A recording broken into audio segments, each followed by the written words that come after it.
Okay, thank you for coming, everybody. We do appreciate you coming with us on this beautiful Saturday morning. We've got a lot of great things to learn through Angela about ThruLines. Just a quick little bit of information. Angela has been an avid genealogist for over 20 years. She teaches teens and adults how to effectively research their families using traditional historical sources and genetic genealogy testing. She is a member of the Association of Professional Genealogists, the National Genealogical Society, and several other genealogy organizations, and has held leadership positions with local genealogical societies. She has a bachelor's degree in history, a certificate in genealogical research from Boston University, and completed an 18-month program in professional genealogy called ProGen. In addition, she has attended several genealogical institutes focusing on advanced genealogy research methodology and numerous national and regional conferences. And of course, she is a member and speaker of the group we call CIDIG, Central Indiana DNA Interest Group. I think I got that right. So take it away, Angela. Teach us all about ThruLines. All right, just double checking that you can see my screen okay.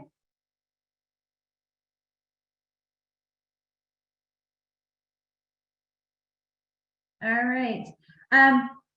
So welcome, everybody. I'm so glad you're joining us today. And today I'm going to be talking about an incredibly useful tool that Ancestry provides to us and called ThruLines. And it's a way that we can visualize our DNA matches and how they're related to us. So I know we've seen this slide before, but for those people that are just joining us with this program to review, this is our tree here that we build. So we start with ourselves, and then we add our parents, and we go and fill out these branches with our grandparents and our great grandparents. But when we talk about DNA, we do have to think more about a tree kind of like this. So you can see we still have this base branches of our parents and our grandparents, but now we have these branches that are hanging down. These are what you would consider our DNA matches. We are following down from a common grandparent or great grandparent, and we are then locating our cousins. When we talk about our great grandparents, or add however many greats you want to throw in there, that is often called your MRCA, and that stands for your most recent common ancestor. So when you see that abbreviation, when you're working with DNA, that is what they're talking about. Who is the individual that is linking you and the test taker that you're taking a look at? Those shared matches, your cousins that you find down here. So this is your Ancestry Dashboard. And in our past programs, we have talked about our ethnicity, and we've talked about the DNA matches. Today, we're going to be talking about ThruLines, which is this third panel here on the right-hand side. So what is ThruLines? How do we use it? How do we get it? That's kind of what I'm going to be talking about today. And here, in a nutshell, is the sentence that explains a little bit about ThruLines. And to blow that up, it states, ThruLines uses ancestry trees to suggest how you may be related to your DNA matches through common ancestors. And that one sentence is packed full with all kinds of information. It's so important. I stuck that on the top of your handout. So ThruLines is using ancestry trees. It's taking a look at all the trees that Ancestry has access to figure out how you may be related. And then they're emphasizing that it is a suggestion. They're not saying this is your match. It's not proof that you are actually related to these individuals, but it is a suggestion as to how your DNA matches are linked through common ancestors. So again, I'm going to be emphasizing this over and over again throughout the program, that they're suggestions only. And the reason why it's vital for you to remember that is so many people take a look at their ThruLines and say, aha, it found my first cousin, it found my second cousin. I know these people, the link is correct. And so they go on the working assumption that all of the ThruLines are correct. But as you go down to those more distant relationships where you might not know the families, you might not know the people, that's where if you take for granted that the tree is accurate, that ThruLines is accurate, you may be falling into a pitfall, a pit where you might not ever climb out, and you're connecting family that is not related to you. Okay, so ThruLines is a great tool. It does provide a way to visualize your matches and how they're related to you. And it also gives relationship clues. So maybe you don't know a branch of your family, or you have very little information, and through Ancestry and the use of their ThruLines, you may be able to get more information about that particular tree. So, excuse me for just a second. There we go. My cursor got stuck. So, how do you get ThruLines? Well, if you take a look here at this screen, we have ThruLines, and Ed does have a linked tree, but it says that he's not connected to ThruLines yet. The reason why Ed in this case was not connected is because he had a tree that was private and unsearchable. So how do you get ThruLines? Well, first, you do have to attach a tree.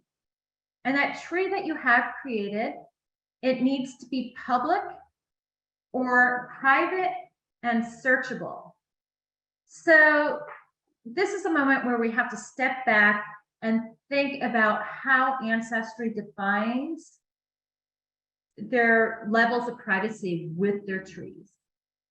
So you build yourself a tree in Ancestry, and it does have all of the people that you put in there, all of the people that are deceased, their names and their information is provided. Anybody that is still living, and how they define still living is there's no death date, there's no death location, and Ancestry also has a button when you add a new person, and you can click whether they're living or deceased. So if Ancestry thinks that these individuals are living, they will suppress them and they will just have the living notation there. So that is what a public tree is. A private tree, not all things private are truly private. Ancestry has two different versions of privacy. The first one, which is what I think about when we talk about private, means that it's hidden behind a wall and nobody can see it. Nobody can see any information about your tree. And Ancestry calls those trees private and unsearchable. But the default, if you click on the button when you're setting the privacy settings in Ancestry, is private and searchable. And what that means to Ancestry is that all the living people are still hidden, just like you'd find in your public trees, but all of those people that are deceased, you won't see their connections to the rest of the family tree, but you will be able to find their name, their date of birth, and I believe their birth location when you do a search. So if you're in Ancestry and you decide to just put in the search box your second great-grandfather, and you get all kinds of results. And if you go to the family tree, if you're limiting your search to family trees only, you will get a list and it will say, this tree is private. Contact the owner for more information. Those are the private and searchable trees. So Ancestry is showing you there is a tree out there that has this individual, but you can't see any more information than that. But they are telling you that the tree exists and somebody else has researched that individual. Ancestry uses those trees in order to create ThruLines, in addition to the public trees that are out there. With your tree that you're building, you do have to have at least 3 to 4 generations. So that's you through your great-grandparent. You do not have to include all your cousins and aunts and uncles, because Ancestry is looking for the common ancestor. Who is that grandparent or great-grandparent, or however many great-grandparents going back.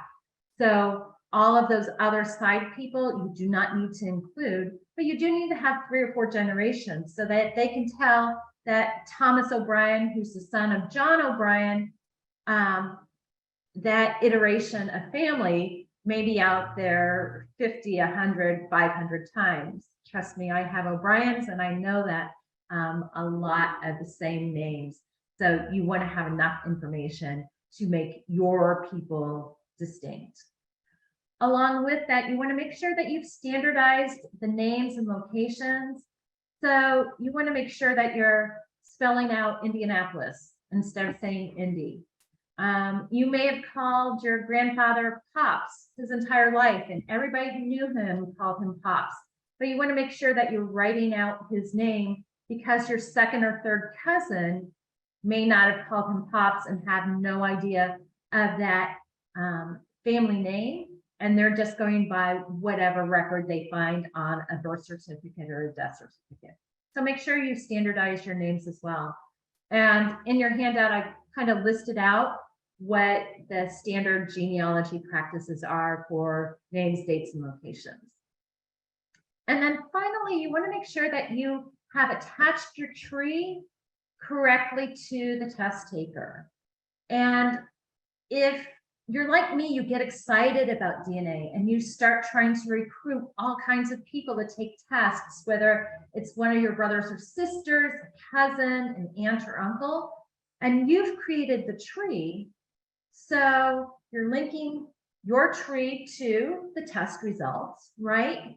But you want to make sure you take the extra moment and that you're attaching it to the person that actually took the test, which might not necessarily be you.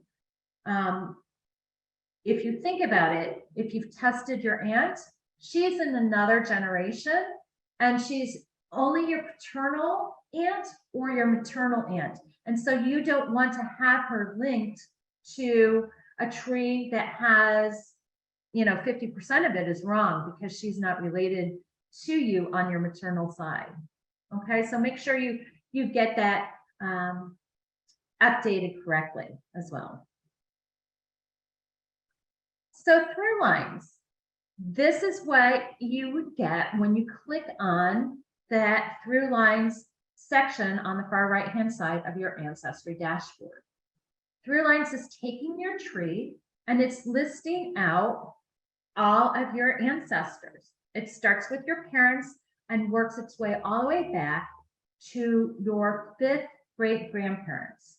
So it does not, even if you have matches with your 6th great-grandparents or further back, ThruLines does not go that far. It only goes through your 5th great-grandparents. And if you take a look at this screenshot here, you can see one kind of standing out.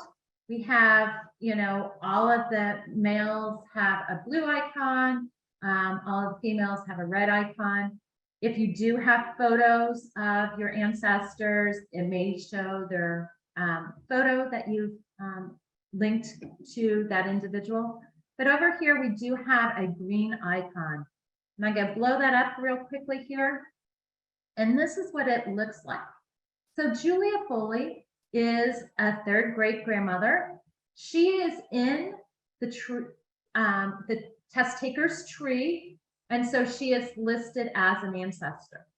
Patrick, Pat Staley, is another potential ancestor, and he has a dotted line around his box.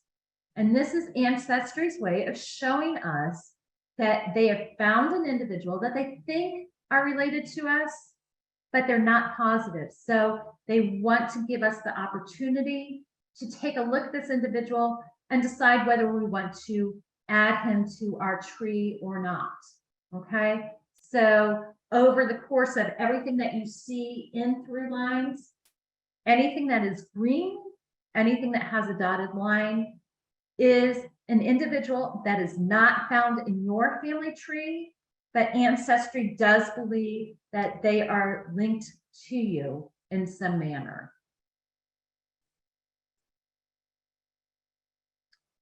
So if you go and scroll over one individual tile, it will gray out and it'll pop up how many DNA matches that they have found for this individual.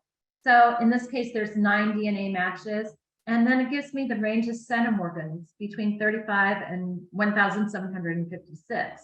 So that really high centimorgan match, that may be a cousin or somebody related relatively closely to me, where the 35 centimorgans, that may be a 4th cousin related to me. You would want to hover over both individuals if it is a couple. The reason for that is one parent, often the mom, may be unknown and not even have a tile, or they may have multiple spouses. And so you would see that by a large number for either the father or the mother, because they have more DNA matches, because they have several different branches of their family. They married 2 or 3 times. Okay. You also want to be on the lookout for half relationships. So sometimes they do distinguish between marriages, but often people who build their trees may not know or kind of combine all of the spouses into one individual. So be on the lookout for that as well. We're going to take a step back a little bit, and this is our shared match list. So when you think of the Ancestry Dashboard, it's that center panel where it gives a list of all your DNA matches. And the reason why I'm showing this is because Ancestry has another feature called Common Ancestors. So if you take a look at this screen, we do have Ripley here. She is a 2nd to 3rd cousin, has 173 centimorgans. She has only 4 people in her tree, but they've located a common ancestor.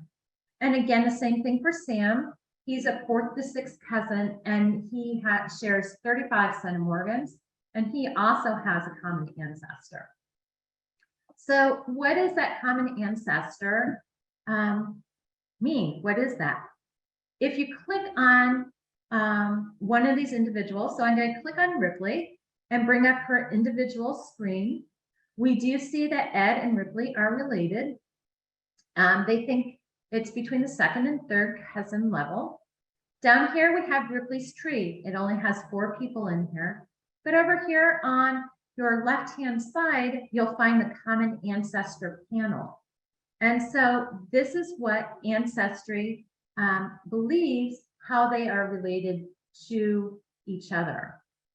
So clicking on that panel, it brings up common ancestors, and it says that they may be related as 2nd cousins once removed through Fred and Marguerite.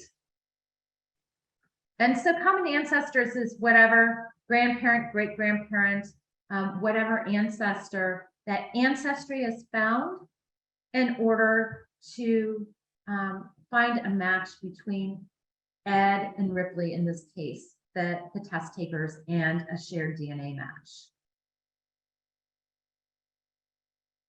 So I click on that common ancestor tile, and up pops this common ancestor view. And what it's doing is giving a graphic representation of one DNA match, which would be Ripley, who's down here, and Ed, who is the test taker. Okay, We can see over here, I included Ripley's tree with 4 people in it.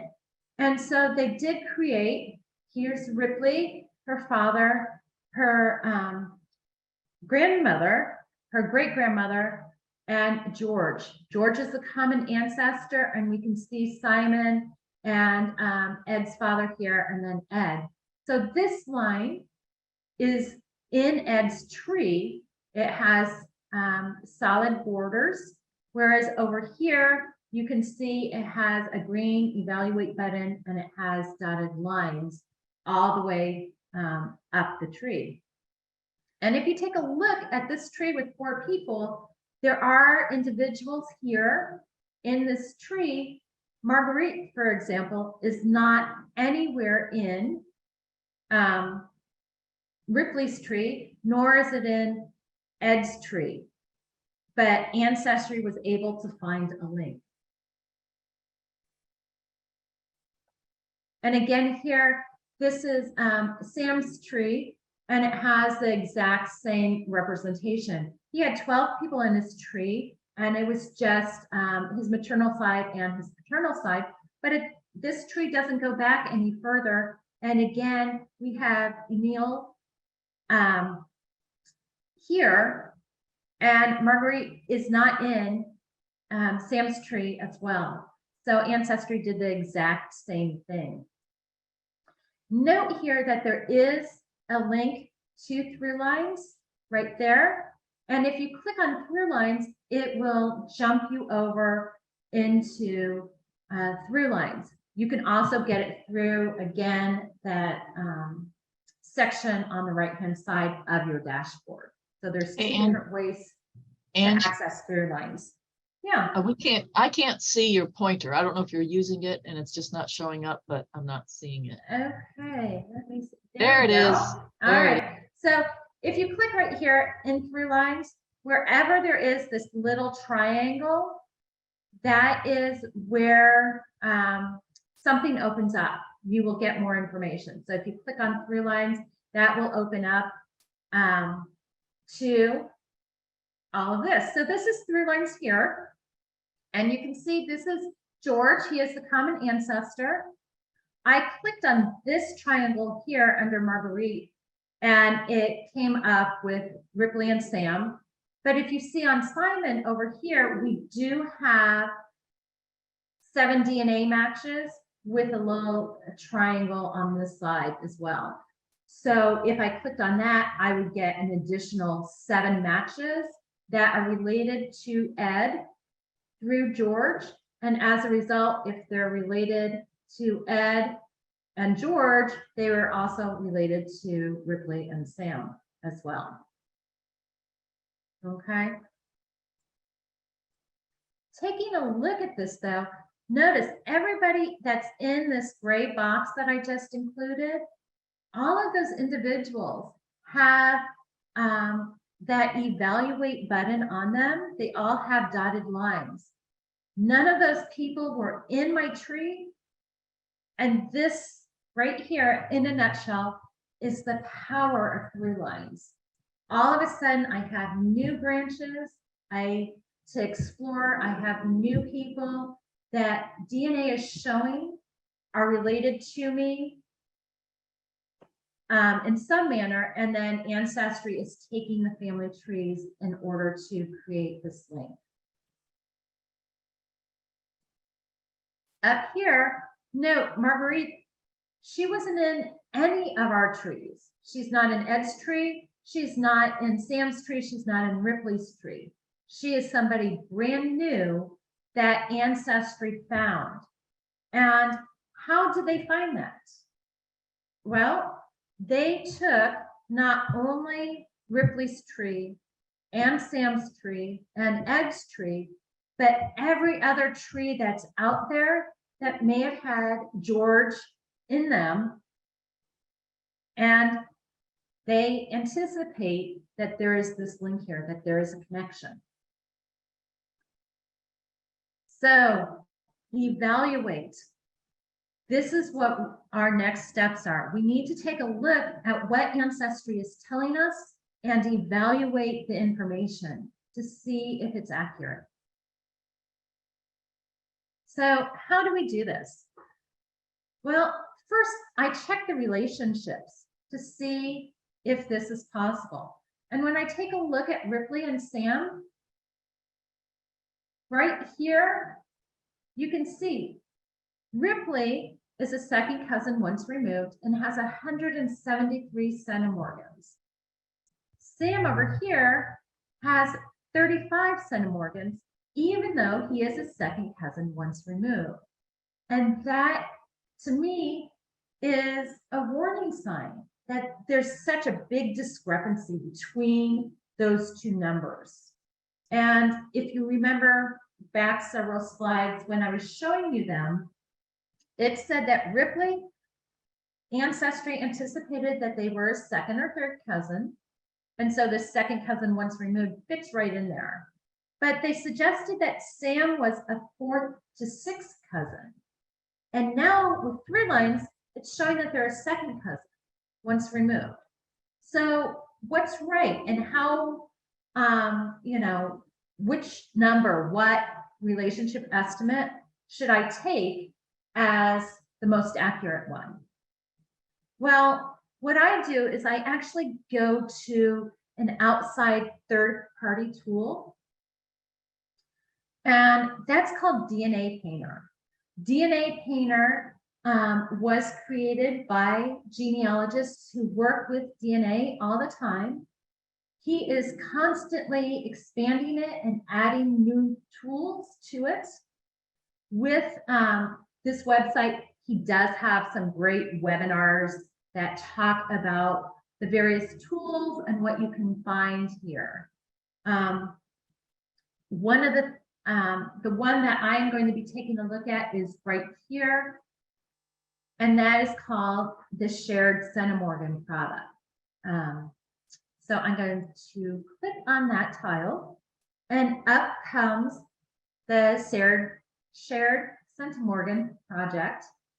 This was started by Blaine Bensinger, and he asked for people to send in how many centimorgans individual test takers shared and what was the proven relationship. And by compiling all these statistics, he got thousands upon thousands. By providing all these statistics, he was able to come up with this chart, and it has been refined several times over the years.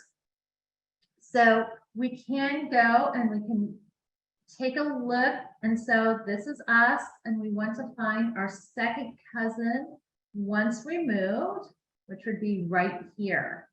Okay, so this little box there, and I know you may not be able to see that. Up here, it does provide kind of the key as to what those numbers tell you. So it's providing the relationship first, the second cousin once removed, the average, which in this case is 122 centimorgans, and then the range, 14 to 353, right there. So you can take a look at that. But if you remember that 37, or 35, that was so concerning to me, you can see how many other relationships that 35 would fit into. And there's a whole wide range of relationships that 35 can be. So what I do is I not only take a look at this chart, but up here in this box, that is where you enter the centimorgans.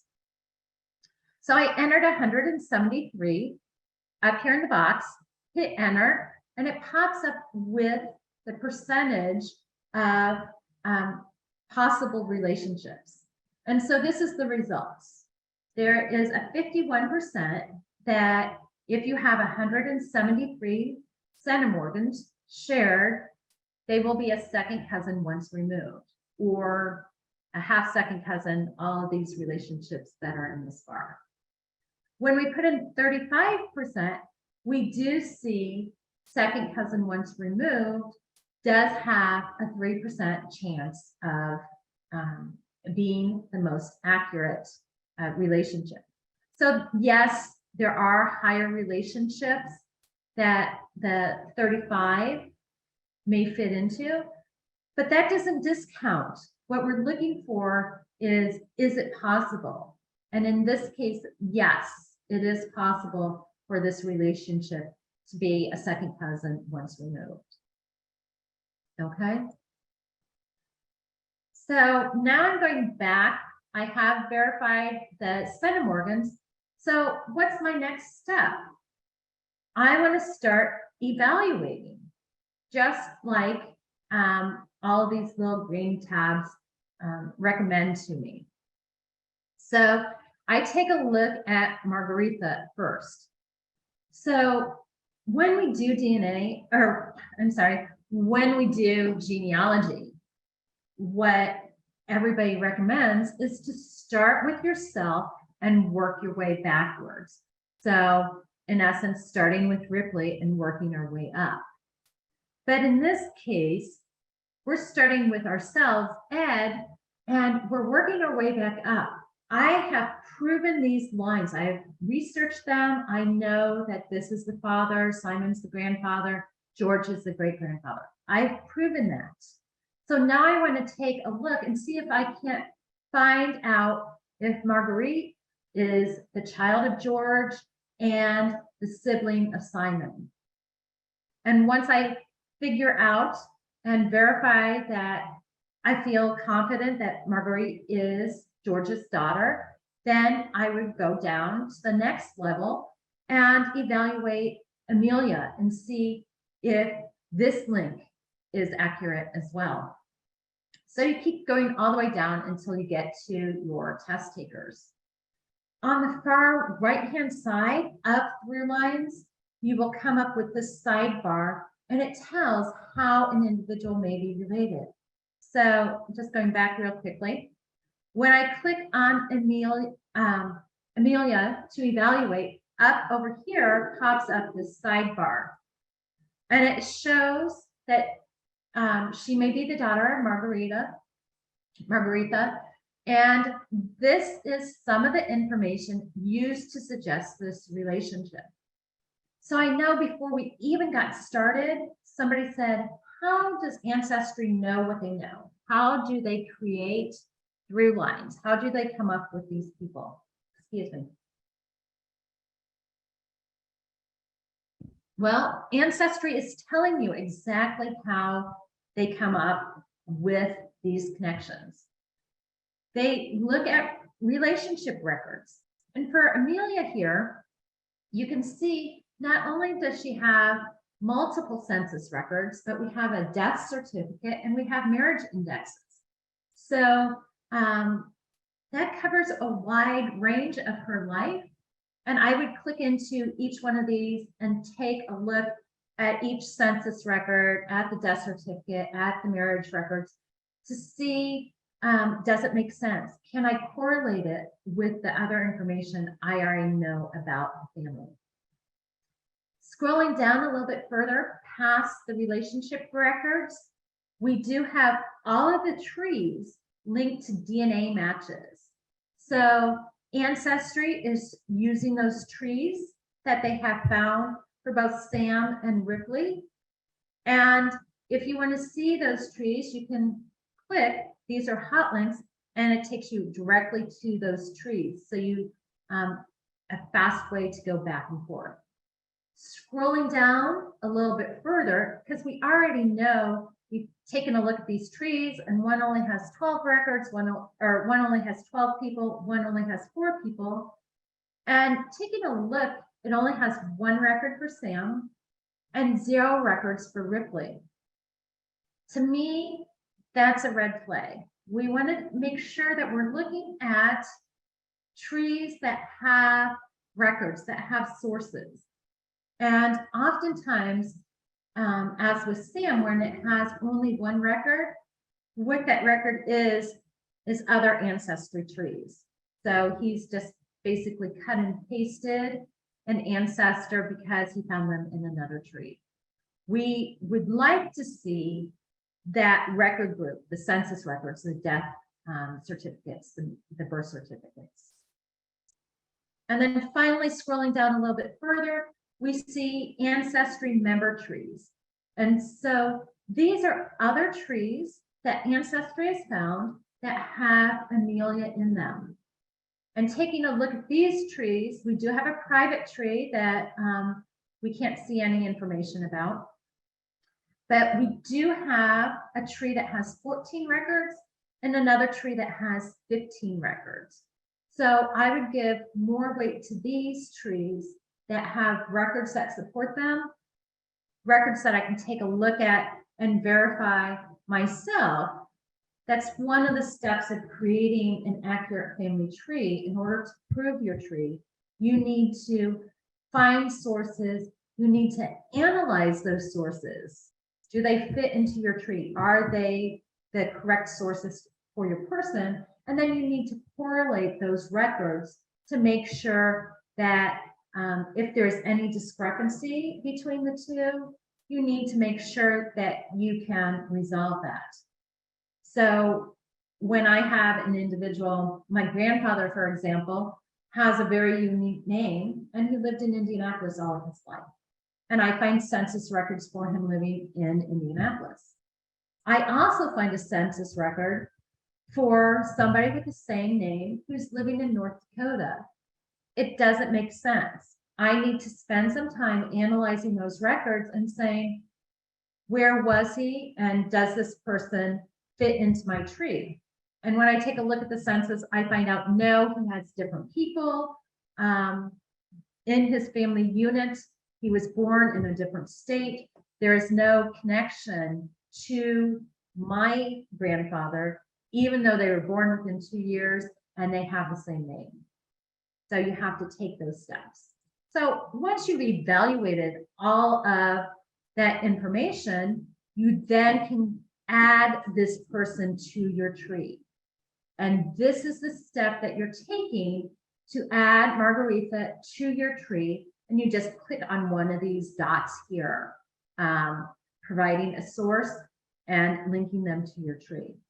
And you can go through step by step through ThruLines and add Amelia and on further on, or you can just, jump over into your genealogy tree and work on it there using the hints that's been provided through your DNA matches and what ThruLines has given you. So that's a lot of the good that ThruLines provides to you. I love ThruLines because it gives you all kinds of relationship clues. This is another one of my ancestors, Daniel O'Brien. There are lots and lots and lots of Daniel O'Briens, especially born in Ireland and came over to the United States. And so I have his link to Thomas, and I can click and see the DNA matches for Thomas.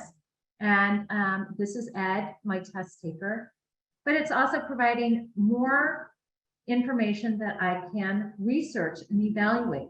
So it's providing Thomas's siblings, and under each one of them, they also have DNA matches that I can take a look at to see if this individual fits into my tree.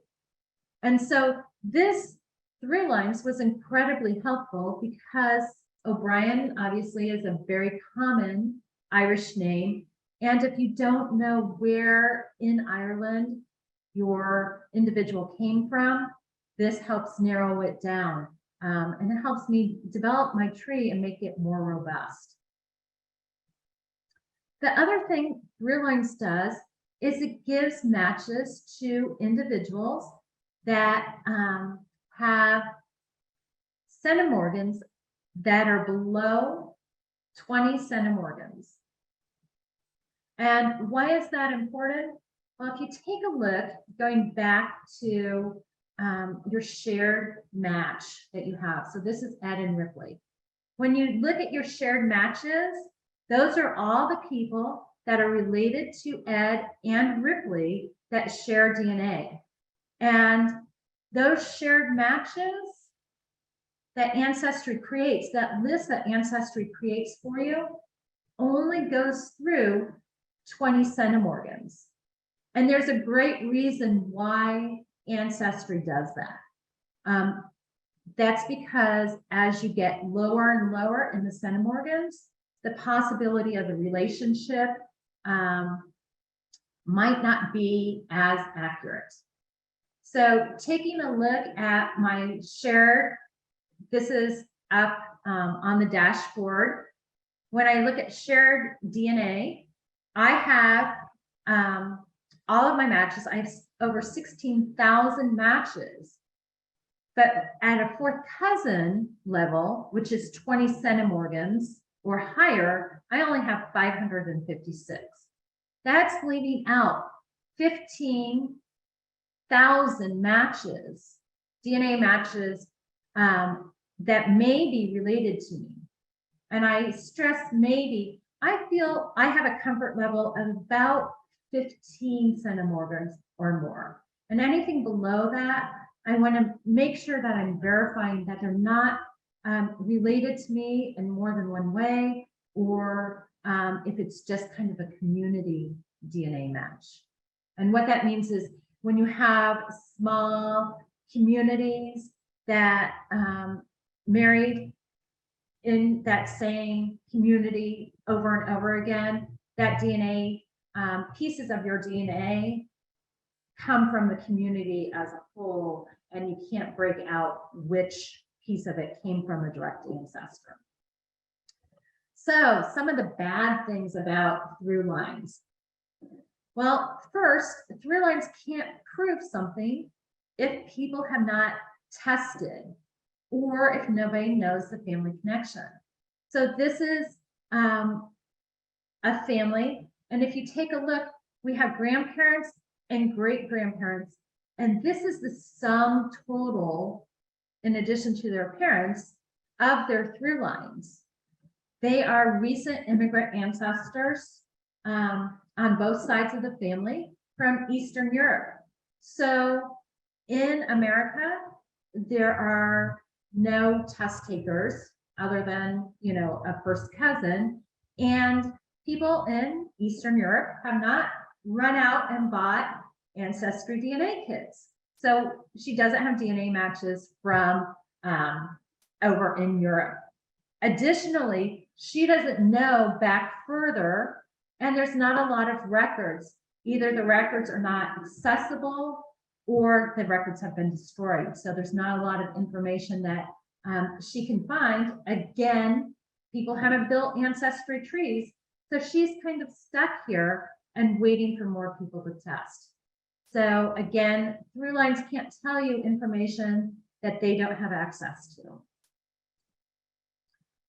Here's another thing that I put into the bad category, just because I think being private is so important. And I think people's information is provided by Ancestry out there when they didn't want it to be available, and they didn't understand how Ancestry has those two different levels of privacy.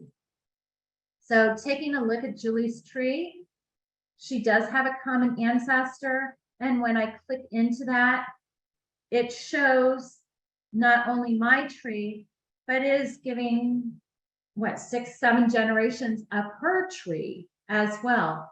And to me, that's concerning. That's not private. And you know, it's possible that Julie didn't understand the difference between private and unsearchable, as well as you know, private. Here's another tree that is marked as private. And if we click into that, we see Brittany here. And then going back up, we see Michelle and this private half brother.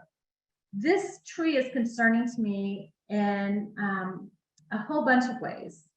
So first off, Brittany has her mother listed here as Michelle. Well, Michelle's still living. I know Michelle, she's my sister. And this is because the way Brittany built her tree, and I'm not quite sure where she went wrong, but Michelle's name is only showing up here because she is marked deceased, and she is obviously still living. And then here we have this private individual. So that means that either a name wasn't provided or this person is marked as living, and that is correct. Michelle's father is living. However, Michelle's father is Ed. And so because of the way this tree was created and the way my tree was created, they added in a half-brother relationship, which isn't the case. So you need to be very cautious about what the trees are saying to you. So here is additional trees. So if we take a look at this one that I highlighted, T.S. Foley is the father of Julia. Okay, that makes sense. But take a look. T.S. Foley was only 4 years old when Julie was fathered. I don't think that's the case. And here's another cause for caution. These are fifth great grandparents. And if you take a look, we do have Nicholas and Nancy listed here twice. And that quite is the possibility that you may be related to the same couple in more than one way. But in addition to the same couple here, we also have a Henry Combs and a Nancy Combs, who these three people with Nick Combs over here, those are all siblings. So they're related in many different ways, and you're inheriting DNA 3 times greater than you would if there was only one family connection there. And what that causes to happen is an inflated number of DNA matches. So this is the most, I kind of looked through a tree that I knew had a lot of DNA matches, and this is the highest number that I found. They have 938 DNA matches for Nancy, of which there are 14 children that were born when the mother was age 16 to 66. So the 16 I buy, the 66, not so much. And then you go down one more generation, they have Jeremy there, and he has 31 children born between when he was the ages of 16 to 71. So again, possible, but probable, probably not. And then finally, this is a member of my family and his through lines. So Israel Asher Burnett goes by the name Asher, and he has Joseph listed as a half relationship to my family's ancestor. And when I take a look on the right-hand side, I do see a family tree with 14 records and another family tree with only 1 record. And other Ancestrymember trees, there's 3 of them out there with a fair number of records. And so I may be thinking, maybe Joseph does fit in here. But one of the things that we also need to take a look at is independence. Did people come up with this individual relating to the family independently? And no, it was all one genealogist doing research, and then her tree was copied. And these records, if we take a look at it, they are records for the DNA match ancestor, but they don't show a link between Joseph and Asher, the father-son relationship. None of those records they have attached prove that relationship.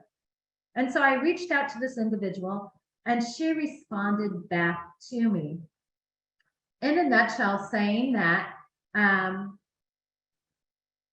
they thought his great-grandfather was James Anderson, and Caroline supposedly married him in DC, and they had a kid, and then James died at sea. So that was the end of the story until they did DNA testing. And they went looking for James and couldn't find him. But DNA showed that he was part Jewish and had a bunch of matches that were related to the B family. And so through her research, she figured out that only Asher and his brother Edward kind of fit into this family unit. And then she goes on to say that Caroline moved from New York to DC and showed up near Asher and family. So they're still working on the mystery, but have some work to do. So even though she has doubts, the tree that she has posted doesn't show any of those doubts. And if I had not reached out to her, I wouldn't have known those doubts.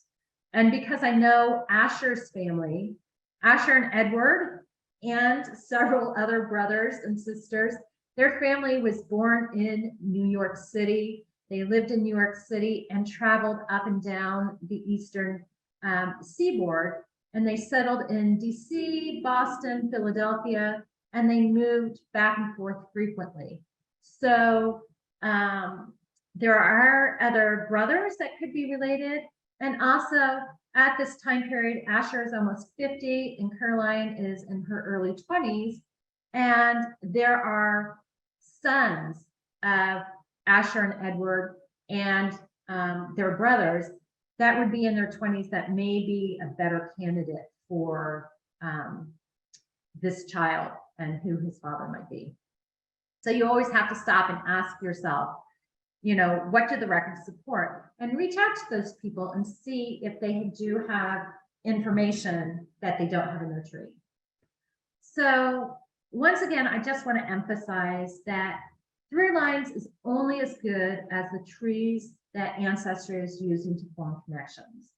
So make sure you research those trees, make sure those trees have independent sources.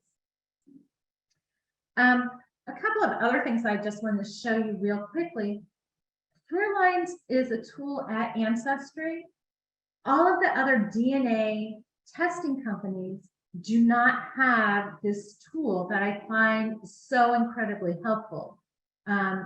They do have other tools like clustering and chromosome browsers, but Ancestry is the only one that has ThruLines. 23andMe does have a feature that's somewhat like this. However, they are not using trees that their consumers have created. What they're doing is they're taking a look at the DNA and trying to calculate out based on shared DNA where this person might fit in their tree based on various test takers. And so this is a really cool product to take a look at. However, you'll find people linked in weird ways. You may have a person that's on your mom's side, be on your dad's side of the family tree. But it is kind of a nifty tool. And this is the closest that you'd find to Ancestry. And just a quick note, I am very concerned about privacy, and through all my slides, I do mark out individuals' names unless I have express permission from them to use anybody who's living. This is just a screenshot of 23andMe's advertisement about their family tree. So I anticipate that all of this is fake, people. And then finally, another tool that I use in conjunction with ThruLines is called Lucidchart, and it's a way to visualize your matches and create your own chart. This is a product that you can purchase or have an annual subscription to, but I do believe that it allows you to have 3 charts created for free. You can also do this in Excel, you can do it in PowerPoint with SmartArt. So there's a lot of different ways to visualize your matches. And here's a couple of ways that I use it. So one of the first things that I think about is coverage. And ThruLines is showing us independent lines. So I have Thomas here, but I also have his siblings with several different matches. What coverage is the notion that you're not just going off one person and saying that you do have a link to this ancestor, that there are more test takers that also link you to a specific ancestor, and they have a sufficiently a high centimorgan level. And you also want to take into consideration, is there a possibility of DNA inheritance from another family line? So this is a chart that I created in Lucidchart. And the reason why I did this is Daniel Daly and Bridget O'Connor are my most recent common ancestor. Down here, these are test takers. And here we have Joanna Daly. She married twice, and her second husband is Thomas O'Brien. Well, if we go over here, her sister also married and had children, and one of her children had married an O'Brien from this same branch. So I know anybody who is a descendant of this family and anybody who is a descendant of this family are both O'Briens and Dalys, okay? And if I take a look over here, this isn't my direct branch, but this Foley family has married into the O'Briens in more than one way, and married into the Dalys in more than one way. And finally, the Bardens here have married into the family more than one way. So I know that this family, if they are matching through this line, they actually immigrated to Australia. So there wasn't a lot of intermarriage once the family left to Australia with any of these other families. So I know that anybody who's on this line is matching me through the Daly line. If they're over here, I don't know whether they're matching me through my Daly line or they are matching me through my Foley line or my O'Brien line.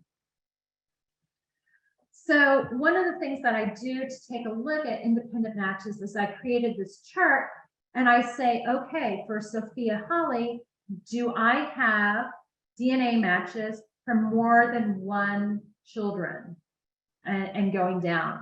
And I do that for each grandparent, each great grandparent, and I'm trying to find, do I have independent DNA matches to verify each relationship? So this relationship here, my ancestor immigrated from Germany. He only had 2 siblings left in Germany, and one of them did not have children. So I'm not surprised that I don't have any DNA matches here. This family lived in the same small community, and the Bachmans also have Hollies. So I need to find an independent Bachman descendant, and I have not been able to do that as of yet. Here are all my Irish ancestors, and I already explained how they're all interrelated. And then over here, these are more people that I need to find independent matches for. So I'm looking for coverage. In this case, if I want to find out more information about, say, the Ward family, I can take a look at his family and see if I can't discover descendants of him and ask them to test so I get better coverage of my DNA tree. And then the other way you can do this is kind of the reverse notion. So this is another person. This is the test taker, their father, and going back further. In my shared DNA matches, I do have a group of people that are all related to each other, but I can't figure out how they fit in my family. So taking a look at this chart, this Broderick came over from England and didn't have a lot of other family. Although he had several other children, he didn't have a lot of children that had children. So there's no living descendants that I can independently verify the Broderick family. Over here, I just recently discovered that there were Asher married 2 women, both named Elizabeth, within the same 10-year time period, and had several different children, one right after the other. And so I need to verify who my Elizabeth is. Was it the first wife or the second one? And then try to find independent relationships. And the Elizabeth that I think is my ancestor came directly over from Scotland, and I haven't been able to verify that. And then taking a look over here, this individual, John, he died in the 1840s in Virginia, and all of the county records are burnt. And Christina, I believe, has married more than once. And so I am trying to find out more information about John. And I think that whole group of ancestors or test takers that are a family unit that don't fit into any of these family branches may be related to John. And Benjamin was the son of her first husband. Then she married John, and Benjamin took John's last name.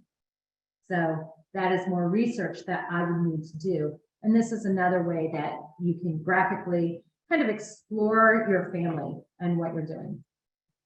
And then finally, this is a great big huge project that I've done where not only have I tested, so this would be me, I have had a second cousin test, and I have another cousin over here that tested, and this cousin over here that tested as well. And the reason why I did that is A, I want to get coverage, but B, they were kind enough to share their DNA match list with me. So I can see who else in the family that they might match with. And so this person, DK over here, does not match with Ed, the test taker. He does match with Ed's first cousin. So on a genealogy tree, I can certainly find out who he is and where he fits into the family. But on my genetic tree, on the DNA that I inherited and DK inherited, he is not a match with me. And so by pulling together various match lists, that does help me make my research into this family a lot more robust. And in order to keep all those scraps of paper, being able to graphically organize them helps out a great deal. The other thing that I've done here is I have graphed out not only my ancestry matches, but I took a look at family tree DNA and my heritage, and those matches that I've identified. I kind of created my own ThruLines to say, where do they fit into my family and what DNA do they share with other people? All right. Questions. I know I went through a whole lot of information. I am hoping that your handout provides, I tried to include a lot of links to walk you through steps of how to do various things, or to talk more about some topics that I mentioned, such as coverage. It is a more advanced topic, and if you really want to dig into coverage, there's a link in there that talks a lot more about it. Yeah, if you have questions, why don't you go ahead and unmute and ask them? It'd be a lot easier sometimes than taking the time to type something long in the chat. So.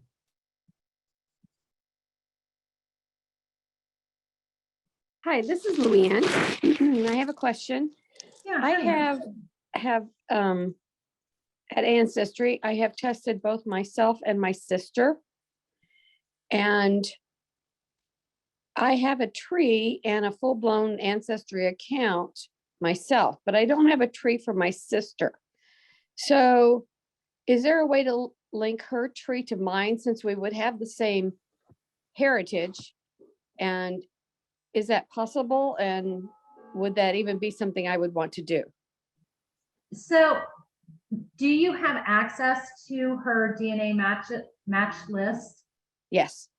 Yeah. So there is no way through Ancestry to create one unified through lines. Okay. It is certainly something you want to take a look at, just like I was showing with that last slide. There may be pieces of DNA that your sister inherited that you did not inherit, and she may be showing links to other cousins that you do not have. And that's true because I just got a email from her account saying that she had a new ancestry match, which I went to my account then and I do not have it all. Yeah, so unfortunately, Ancestry does not allow you to kind of mash two test takers up. They keep those independent. Okay. So you just have to do that manually. Exactly. And so that's why I used to do Post-it notes and little scraps of paper, drawing stuff out. And so that's when I kind of dug into ThruLines and created those so I can keep track of everybody. And when I'm focusing on one branch of my family, it helps me kind of narrow down and keep organized all of those different people. Okay, thanks.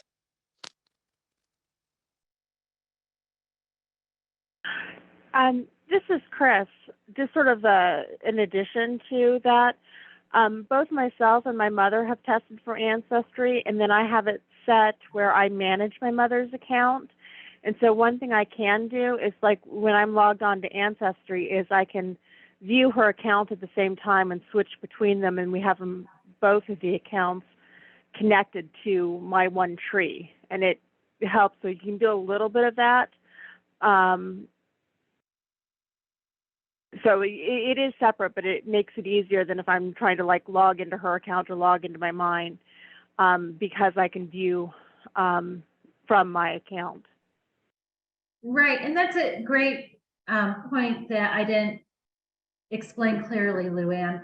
If you are using the same exact tree, if both your sister and you are linked to the same tree, then when you go through ThruLines, you can actually link those individuals to your tree, and then show up on both your side and your sister. It's just the shared match list itself, and the ThruLines itself will be independent lists. But you can certainly, in that your genealogy tree that you built, if you're both using that same tree, you can take a look there. And you can link all of your shared DNA matches to your family tree. Okay, I have a question that kind of goes along with what we're talking about. My sister is going to test. She's ordered the test. And I've been wondering, she's not interested in having a tree following, she's interested in the results, not the work. So I'm wondering the best way to set it up so I have access to her information, to her matches. Of course, she has an account because that was required for the kit. And I really have no idea how to set it up. Okay. The best way to make it work for me and keep her out of it, because she's just not interested. Yeah, so let me hold on just a second. So if you take a look at this dashboard here, what you'll want to do is your sister, or if you have access, if you want to do it for your sister, when she gets her DNA results back, you'll have this dashboard here. You'll want to go into settings, and in settings, if you scroll all the way, like it's a huge, big, long list, and it's where you attach the tree, you attach the test taker, you set privacy. If you scroll all the way down, it will talk about sharing your DNA matches. And you want her to share her DNA matches with you.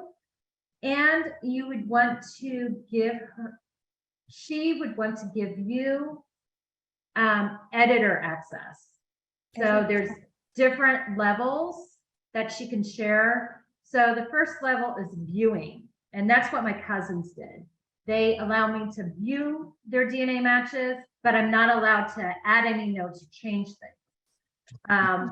There's a collaborative level where you can actually add notes, you can add the colored dots, you can do whatever you want with it, with her test kit that she's allowing you, other than deleting it. I believe that she would be the only one that can delete the kit, but she can give you a level of access where you can be able to see anything and everything.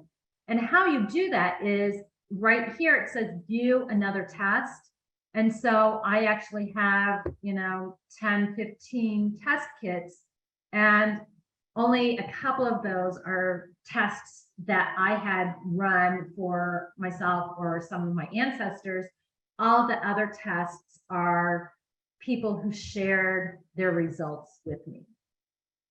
So go into settings to set it up, and you'd have to do that on your sister's account. And then once you're back logged into your account, you would be able to click on this button to see view other tests. And you just kind of toggle back and forth between your test kit and your sister's test kit.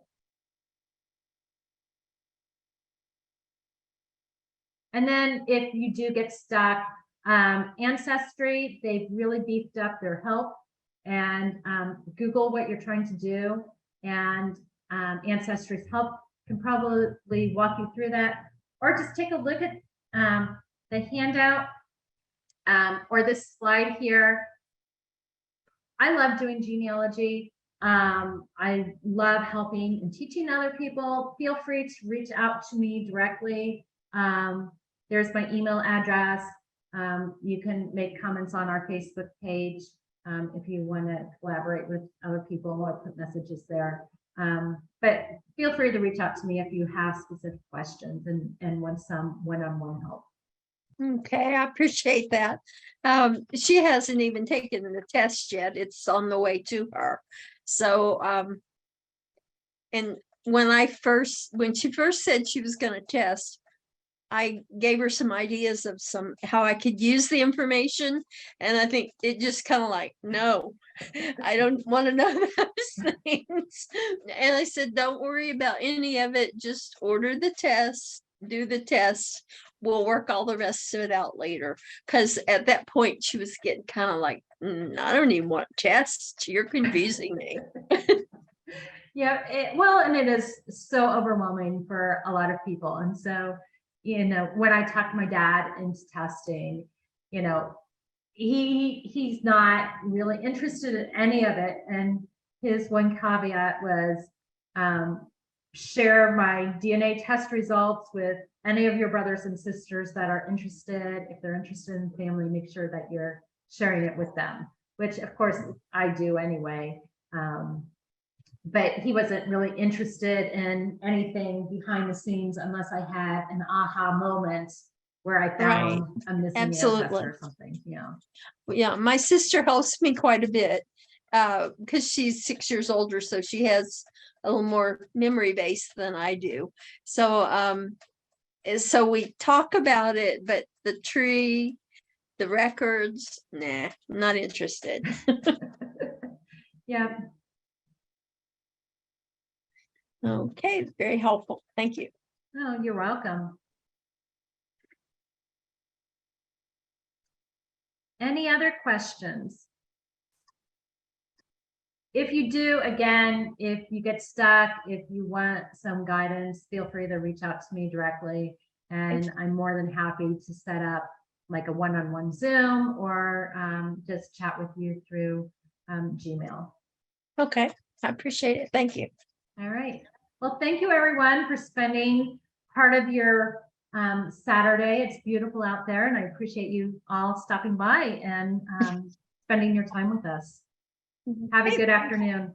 Yes, thank you, everyone. Our next meeting is scheduled for Saturday, December 3rd, I think it is, or the 4th, whatever that first Saturday is in December. So I will send out more information about that closer to the date so you can sign up. And I will send out information about how you can watch the recording of this session today as well. So watch for that in the coming week or so. And again, I echo Angela, thank you very much for being with us on this beautiful Saturday. So go forth and enjoy the day and find those DNA ancestors. All right, thank you.